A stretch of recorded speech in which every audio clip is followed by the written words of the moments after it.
Hola, muy buenas tardes y sean bienvenidos a la clase de elementos de química. El día de hoy vamos a abordar los tópicos de la primera parte de nomenclatura, referidos a compuestos binarios. Para empezar, vamos a empezar hablando de lo que es la valencia y el estado de oxidación. Cuando hablamos de valencia, se nos viene a la cabeza la capacidad de un átomo para combinarse con otros. La valencia en sí está relacionada y nos indica el número de electrones de la capa más externa de un átomo, que son los que se conocen como electrones de valencia. Por ejemplo, el oxígeno suele tener valencia 2, al igual que muchos otros elementos. Ustedes pueden encontrar dentro del aula virtual la tabla con las valencias más comunes que presentan los elementos. Esa tabla será muy importante para poder desarrollar el seminario correspondiente. Por otro lado, el estado de oxidación es un número, real o aparente, que indica los electrones ganados o perdidos por un átomo en un compuesto. Se representa con números positivos o negativos. Es decir, básicamente el estado de oxidación presenta el mismo valor que la valencia, pero a diferencia de esta, puede tener un signo positivo o negativo. La valencia no muestra un signo. Repitiendo nuevamente, el número de oxidación es un número entero que representa el número de electrones que un átomo ha ganado, perdido o compartido cuando forma un compuesto. A diferencia del número de valencia, el estado de oxidación posee signo positivo o negativo que indican si pierde o gana electrones respectivamente. A continuación, vamos a definir las reglas que se utilizan para definir los estados de oxidación de los diferentes elementos. La primera regla y la más importante es que el número de oxidación de un elemento sin combinar o en estado libre es cero. También lo son las moléculas simples o diatómicas. Por ejemplo, nosotros tenemos en la naturaleza elementos que se encuentran al estado elemental, como el aluminio, el berilio, el sodio y el plomo, cuyos símbolos químicos están ejemplificados en la parte superior. El estado de oxidación de todos ellos al estado elemental es cero. Sin embargo, también en la naturaleza podemos encontrar algunos elementos en estado gaseoso, los cuales se hallan formando gases diatómicos y no iones formas monoatómicas. Por ejemplo, el hidrógeno, H2, nitrógeno, N2, oxígeno, O2, cloro, Cl2. Todos ellos también presentan estado de oxidación cero. La segunda regla nos dice que el estado de oxidación del oxígeno es -2, excepto en los peróxidos, que es un tipo muy particular de óxidos, donde es -1. Como podemos observar, en los ejemplos de arriba tenemos óxidos, que son los óxidos más comunes, en los que vamos a encontrar el oxígeno. Por ejemplo, en el primer ejemplo, donde hay carbono, oxígeno 2, esta se denomina dióxido de carbono. Mientras que en la fila inferior tenemos diferentes peróxidos, por ejemplo el peróxido de hidrógeno, el peróxido de sodio o el peróxido de magnesio. La tercera regla nos dice que el número de oxidación es +1, excepto en los hidruros metálicos, donde es -1. Aquí tenemos también los diferentes ejemplos, donde vamos a ver que el estado de oxidación del hidrógeno normalmente es +1 y en la parte inferior, donde vemos los hidruros, es -1. La cuarta regla nos dice que para los metales del grupo 1A el estado de oxidación es +1 y para los del grupo 2A el estado de oxidación es +2. Los del grupo 1, en el grupo 1 vamos a encontrar metales como el litio, el sodio o el potasio. Y en el caso del grupo 2 vamos a encontrar metales también como el calcio, en este caso el estroncio Sr, o también podemos encontrar el magnesio o el berilio. La quinta regla nos dice que los halógenos, aquellos elementos que se encuentran en el grupo 17, tienen 4 estados de oxidación, excepto cuando forman compuestos binarios donde solo es -1. Vamos a ver que los diferentes compuestos halógenos van a presentar diferentes estados de oxidación. Los estados de oxidación que presenten van a coincidir con, obviamente, las valencias. Para mayor información, mirar la tabla de valencias más comunes. Ahora bien, la sexta regla nos indica que la suma de los números de oxidación de todos los átomos de una fórmula o molécula es igual a 0. Para esto, vamos a utilizar el siguiente ejemplo. El compuesto del que estamos hablando es el ácido sulfúrico. El ácido sulfúrico, en su composición, tiene 2 átomos de hidrógeno, 1 átomo de azufre y 4 átomos de oxígeno. Por regla, el estado de oxidación del hidrógeno es +1. El estado de oxidación del oxígeno es -2. Y vamos a ver que el estado de oxidación del azufre en este compuesto es +6. Eso lo podremos deducir posteriormente. En este caso, nosotros ya tenemos este dato, pero puede suceder que no tengamos ese dato, entonces lo podemos deducir. Ahora bien, teniendo los estados de oxidación de cada uno de los elementos que constituye el compuesto, vamos a multiplicar esos estados de oxidación que se encuentran arriba por la atomicidad, es decir, el número de átomos de cada elemento. Por ejemplo, el hidrógeno tiene 2 átomos. Entonces va a ser +1 por 2, lo que nos da como resultado +2. En el caso del azufre, tiene un solo átomo. Entonces, +6 por 1, +6.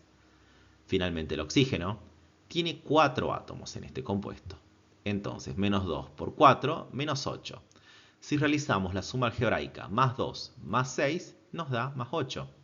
Y si a +8 le restamos -8, nos da como resultado 0. Lo que nos indica que el compuesto químico está bien formulado. Es importante destacar que el número de oxidación es positivo cuando el átomo pierde electrones o los comparte con un átomo con mucha tendencia a captarlos, y a su vez es negativo cuando el átomo gana electrones o comparta electrones con un átomo con tendencia a cederlos. La séptima regla nos dice que en iones monoatómicos, es decir, que tienen un solo átomo, el número de oxidación es igual a la carga del ion. Por ejemplo, el catión litio, que tiene un signo positivo, su estado de oxidación va a ser +1. Mientras que en el caso del anión cloruro, la carga va a ser -1. Ahí ustedes deben corregir, el cloruro no tiene un signo positivo, es un error de la diapositiva, debe llevar un signo negativo, porque es un anión. La octava regla nos dice que en iones poliatómicos, es decir, que tienen más de un átomo, la suma de los estados de oxidación es igual a la carga del ion. Este ion nosotros ya lo conocíamos, proviene del ácido sulfúrico. ¿Y qué es lo que vamos a ver? Acá el azufre, nosotros ya vimos que tenía estado de oxidación +6 y el oxígeno -2. Si multiplicamos ambos por sus atomicidades, nos va a dar como resultado +6 -8 que se encuentra abajo, que me da como resultado -2. Es decir, azufre oxígeno 4 con 2 signos negativos se va a conocer como anión sulfato.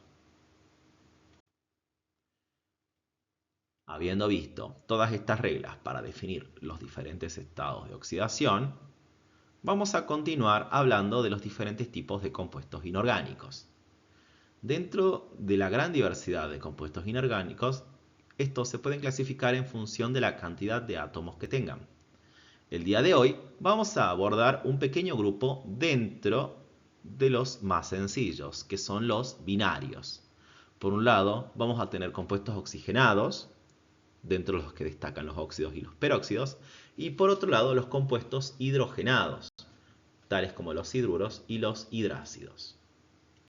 En la clase del día de hoy vamos a poner énfasis en la formulación y nomenclatura de óxidos, en el caso de los compuestos oxigenados.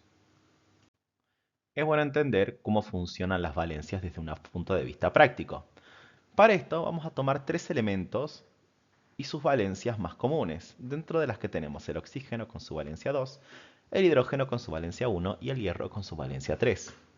Las valencias las podemos interpretar como si fueran los bracitos de un átomo. En el caso del oxígeno, que tiene valencia 2, tiene 2 bracitos, mientras que el hidrógeno tiene uno solo y el hierro presenta 3 bracitos.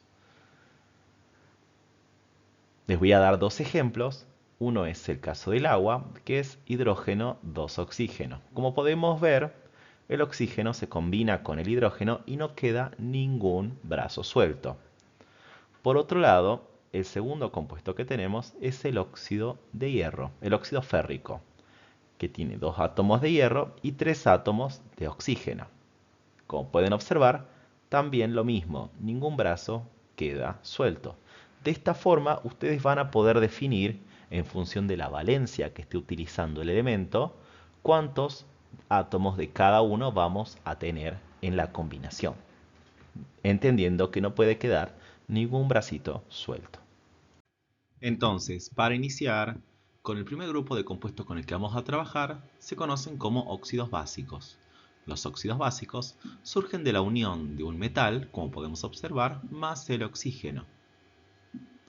Siguiendo la lógica que vimos previamente, podemos inferir en qué proporción se van a combinar los diferentes metales con el oxígeno en los óxidos básicos. Recordamos que el oxígeno tiene valencia 2, lo cual es equivalente, desde un punto de vista coloquial, a que tenga dos bracitos. Por otro lado, ahí ya al tener el oxígeno nos va a hacer falta nuestro metal. En este caso vamos a trabajar con el litio. Si se fijan en su tabla de valencias más comunes, podemos ver que el litio tiene una única valencia y su valencia es igual a 1. Es decir, tiene una sola valencia y su valencia es 1. Van a ver que hay otros metales que también tienen una sola valencia, pero su valencia puede ser 2, 3 o 4. Van a ver también que existen metales que tienen más de una valencia, como por ejemplo el hierro, que tiene valencias 2 y 3, lo cual indica que pueden formar óxidos teniendo dos bracitos o teniendo tres bracitos, dependiendo. En este caso el litio tiene una única valencia, la cual es igual a 1, por lo tanto equivale a tener un bracito. Por lo que para formar una molécula de óxido de litio van a interactuar el litio, dos átomos de litio con un átomo de oxígeno, y no va a quedar ningún bracito libre. Podemos observar posteriormente en la primera ecuación, que se encuentra abajo, en el cual ya vamos a tener una representación más precisa de la ecuación química. Ahí tenemos que tener en cuenta que el oxígeno no se encuentra solo en la naturaleza.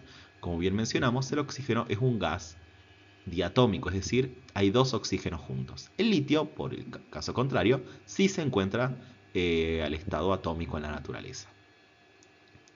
Cuando esos dos elementos se combinan, nos va a dar como resultado el óxido de litio, que como ya vimos tenía dos átomos de litio y uno de oxígeno, como lo refleja la fórmula. Según la primera ley, la química, la ley fundamental de la química, que es la ley de la conservación de la masa, tenemos que saber que lo que se encuentra del lado de los reactivos tiene que ser igual a lo que se encuentra del lado de los productos. Si nos ponemos a contar los átomos, vamos a ver que inicialmente teníamos un átomo de litio y dos átomos de oxígeno. Y al finalizar la ecuación, o sea, del lado derecho de la flecha, tenemos dos átomos de litio y uno de oxígeno. Como podemos observar, tenemos cantidades dispares en ambos lados de la ecuación. Por lo cual hay que agregar unos coeficientes, que son unos números grandes, que van a colocar al lado de la molécula o átomo, al lado de la especie química con la que estén trabajando. Lo correcto o lo normal, o quizás lo más práctico, es trabajar de a números pares. Como podemos observar, vamos a poner primero un número 2 delante del óxido de litio. Ese 2 va a multiplicar tanto al litio como al oxígeno porque forman un mismo compuesto. Al poner ese 2, vamos a tener de ese lado de la ecuación 4 átomos de litio y 2 de oxígeno. Como podemos ver, a ambos lados de la ecuación ya están igualados los oxígenos. Tenemos 2 de un lado y 2 del otro. Si nos fijamos en los litios, de un lado vamos a tener 4 y originalmente de un lado teníamos 1, por lo cual le vamos a colocar el número 4 para que se terminen de balancear los átomos de litio. Otro ejemplo puede ser en el caso del oro. Como bien mencioné, el oro tiene dos valencias, 2 y 3. En este caso, vamos a trabajar con la valencia 3. El oxígeno, al combinarse con el oro con su valencia 3, se van a combinar en una proporción de 2 átomos de oro, 3 átomos de oxígeno, para que no quede ningún bracito libre.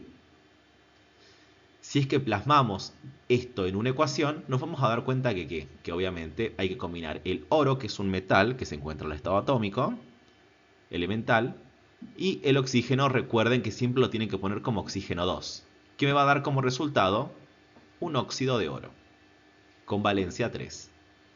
Como pueden ver, tenemos 2 átomos de oro y 3 átomos de oxígeno, como refleja la estructura que tenemos arriba.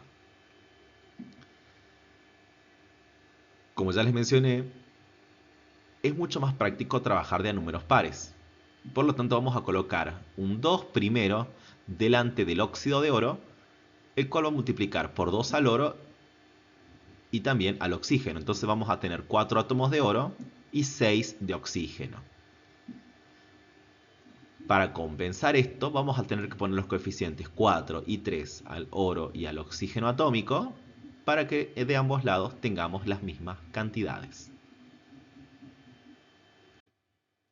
Este mismo razonamiento lo pueden aplicar para muchas otras combinaciones, como así también para el siguiente grupo de compuestos que se denominan óxidos ácidos. La diferencia entre un óxido ácido y un óxido básico es que en vez de trabajar con un metal, los óxidos ácidos van a trabajar con no metales más oxígeno. Podemos ver al lado del no metal más oxígeno, digo por debajo, tenemos 3 ejemplos de combinaciones de cloro, en el cual el primero, el cloro va a estar trabajando con la valencia 1. En el segundo ejemplo va a estar trabajando con la valencia 3 y en el que sigue con la valencia 5. Los invitamos a que ustedes puedan desarrollar sus propias fórmulas. Una cosa que también deben saber es que el cloro, al igual que el oxígeno, también es un gas diatómico. Por lo tanto, cuando los combinamos o hacemos sus ecuaciones químicas, hay que ponerlos como cloro 2 en los reactivos.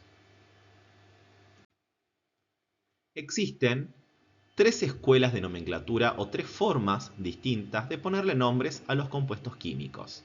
La primera se conoce como nomenclatura tradicional. Vamos a ver el caso de los óxidos básicos. Por código de color, los óxidos básicos en este caso tienen un recuadro verde. La nomenclatura tradicional, que es una nomenclatura antigua, nos dice que para los metales que tienen un estado de oxidación o tienen una única valencia, el nombre se coloca de la siguiente forma: óxido de y el nombre del metal. Por ejemplo, óxido de sodio, óxido de calcio. También puede suceder que los metales, en vez de tener una valencia o un estado de oxidación, tienen 2 valencias o 2 estados de oxidación distintos. Por ejemplo, el hierro tiene 2 estados de oxidación, los cuales son más 2 y más 3, es decir, tiene valencias 2 y 3. Para el menor de ellos, el nombre se va a formular de la siguiente forma: óxido, luego va a venir el nombre del metal, usualmente se utilizan los nombres en latín, más la terminación oso. Y para el mayor va a ser óxido, nombre del metal en latín, más la terminación ico. En el caso del hierro, el nombre en latín es ferrum, de ahí deriva su nombre, su símbolo químico. En el primer ejemplo sería óxido ferroso y en el segundo óxido férrico. Sucede exactamente lo mismo con los no metales, ya que en general los no metales tienen más de una valencia o un estado de oxidación. En el caso del nitrógeno, por ejemplo, tiene 2 estados de oxidación o valencias, las cuales son más 3 y más 5. Para el menor se va a denominar, por ejemplo, óxido nitroso y para el mayor, óxido nítrico. También se puede dar el caso, sobre todo en los óxidos ácidos, de que los no metales presenten no 2 estados de oxidación distintos, sino 4. Por ejemplo, el cloro tiene 4 estados de oxidación: más 1, más 3, más 5 y más 7. Sus valencias entonces serían 1, 3, 5 y 7. Para ello, los nombres se van a formular de la siguiente forma. Para la menor de todas va a ser óxido y vamos a empezar con hipo, el nombre del no metal y la terminación oso. Cuando tiene más 3 y más 5, utilizamos la misma formulación que utilizamos previamente. Y para la mayor, va a empezar con óxido, per y terminación ico. En el caso del cloro, vamos a decir los nombres. Para cuando es más 1, es óxido hipocloroso. Más 3 es óxido cloroso. Más 5 es óxido clórico. Y más 7 es óxido percloroso. clórico. En el caso de la nomenclatura por atomicidad y por numerales de Stock, que son las dos otras formas de poner nombres a los compuestos químicos, se aplican de manera uniforme tanto a metales como a no metales, y tanto a óxidos ácidos como a óxidos básicos. En el caso de la nomenclatura por atomicidad, el nombre va a estar compuesto básicamente por el número de átomos que hay de oxígeno y el número de átomos que hay del metal o del no metal, utilizando prefijos que indiquen cantidad. Mono para 1, di para 2, tri para 3, tetra para 4, penta para 5, hexa para 6, octa para 8, por ejemplo. Así el nombre va a estar compuesto por un prefijo, la palabra óxido de, prefijo y el nombre del metal o no metal según corresponda. Finalmente, la tercera escuela de nomenclatura se conoce como nomenclatura por numerales de Stock. El nombre es relativamente sencillo y va a estar compuesto de la siguiente forma. Óxido de, el nombre del metal o del no metal según corresponda, y vamos a poner entre paréntesis la valencia que está utilizando el metal o el no metal. Dicha valencia debe ser escrita en números romanos. Así, podemos tener los siguientes ejemplos de óxidos básicos. El primer ejemplo es el óxido de sodio, es decir, como el sodio tiene una sola valencia, que es 1, va a tener dicho nombre. Por numeral de Stock también se lo conoce como óxido de sodio, ya que como el sodio tiene una única valencia que es 1, es redundante colocarle la misma valencia. Y desde un punto de vista sistemático o por atomicidad, que es el sinónimo, se conoce como monóxido de disodio, porque tiene un solo átomo de oxígeno y 2 átomos de sodio. Pueden observar los siguientes ejemplos, que son el óxido ferroso, porque está con la valencia menor en nomenclatura tradicional, y óxido férrico, al que sigue porque está con la valencia mayor en nomenclatura tradicional. Como pueden ver en el numeral de Stock, uno es óxido de hierro 2 y el otro es óxido de hierro 3, entre paréntesis la valencia en números romanos. Y por sistemática o por atomicidad, que es lo mismo, uno va a ser monóxido de hierro y el segundo trióxido de dihierro, porque tiene 3 oxígenos y 2 hierros.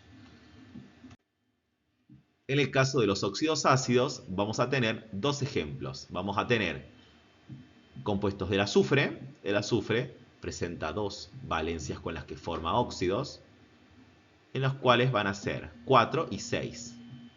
Mientras que el cloro, como vimos, tiene 4 valencias. En este caso vamos a trabajar con la menor de todas y con la mayor de todas, y los nombres van a estar dados en función de eso.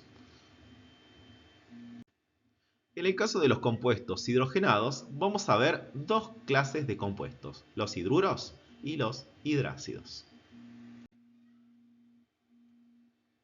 Todos los compuestos que estamos viendo el día de hoy y que van a ver ahora en más se rigen por las mismas reglas de combinación que estuvimos viendo hasta hace poco. En el caso de los hidruros, van a derivar de la unión de metal más hidrógeno, mientras que los hidrácidos van a derivar de la unión de un no metal más oxígeno. Usualmente los hidrácidos se forman con no metales en su menor valencia nada más, no trabajan con otras valencias. Con los metales pueden formar con múltiples valencias, los hidruros. Vamos a tener en cuenta siempre que el hidrógeno tiene valencia 1, es decir, va a trabajar con un solo bracito. Vamos a aplicar la regla de los bracitos para poder combinar a todos los elementos y completar estos ejemplos. Pedimos por favor que para trabajar sobre los ejemplos consulten con la tabla de valencias más comunes que se encuentra en el aula virtual disponible. ¿Cómo nombrar los hidruros? Recuerden que los hidruros derivan de la unión de un metal más oxígeno. Según la nomenclatura tradicional, se denominan hidruro de metal. Si el metal tiene más de una valencia, es decir, tiene 2, con la menor va a ser metal con terminación en oso y con la mayor metal más terminación en ico. Para numeral de Stock va a ser hidruro de metal y entre paréntesis el número romano de valencia.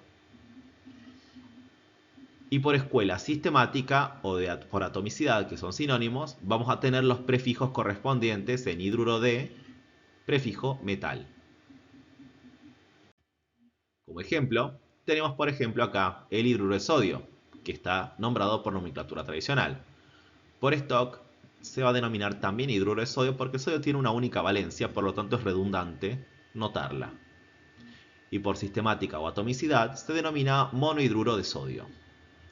En el caso del hierro, que tiene dos valencias, va a formar el hidruro ferroso y el hidruro férrico. Sus nombres, por nomenclatura de stock y sistemática, se encuentran debajo. Por otro lado, los hidrácidos se van a denominar de diferentes formas. Por ejemplo, para el grupo 16, que son los elementos que se conocen como calcógenos, se usan los nombres como ácido sulfídrico cuando se encuentran en solución acuosa. Para el grupo 17, donde están los halógenos, se denominan ácidos alhídricos en disolución acuosa. Por ejemplo, ácido sulfídrico o ácido clorhídrico en el caso de cloro, que es un halógeno. Por numeral de stock se denominan como hidruro de, y entre paréntesis, hidruro de no metal, y entre paréntesis el número romano de valencia si correspondiera. Y por sistemática se utilizan los prefijos. Recuerden, la nomenclatura tradicional requiere de la palabra ácidos y la terminación hídrico.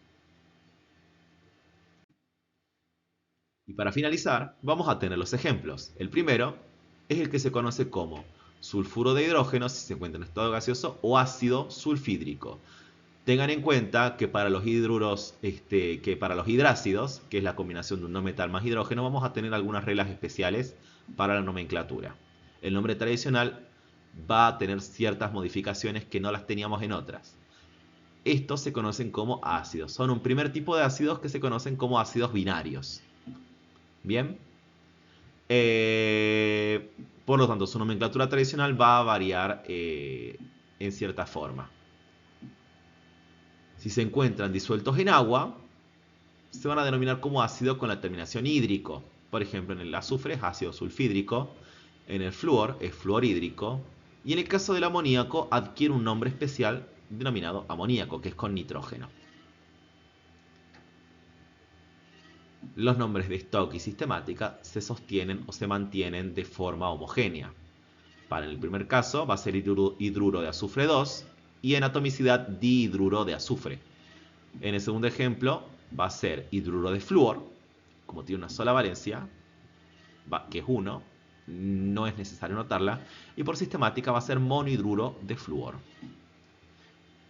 Y finalmente, en el caso del amoníaco, va a ser hidruro de nitrógeno 3 y por sistemática o stock trihidruro de nitrógeno.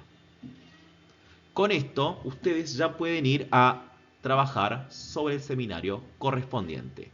Recuerden que a partir del día de la fecha, los seminarios y de forma retrospectiva, de forma retroactiva, tienen que cargar todos los seminarios en los cuestionarios autoevaluativos. Muchas gracias.